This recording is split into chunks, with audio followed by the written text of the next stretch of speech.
So I got this kit from Asia Naturals and I wanted to share with you what all is inside. I'm so very excited for her dry skincare kit. So there are lots of goodies inside of here, but I'm going to start with the Cocoa Cure Hydrating Artisan Soap, designed for dry skin with amazing ingredients. The next one I've actually already opened because I can't operate the phone at the same time with unwinding it, but this is the French Rose Hydrating Facial Scrub and it is amazing. Look at this consistency.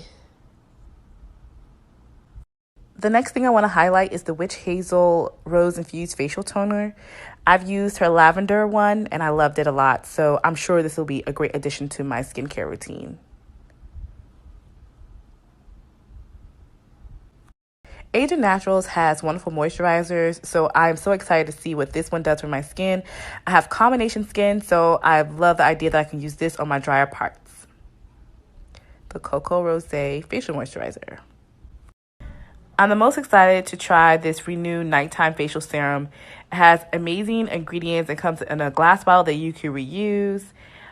Plus, the consistency I've already tried, it's amazing. So, kudos to Asia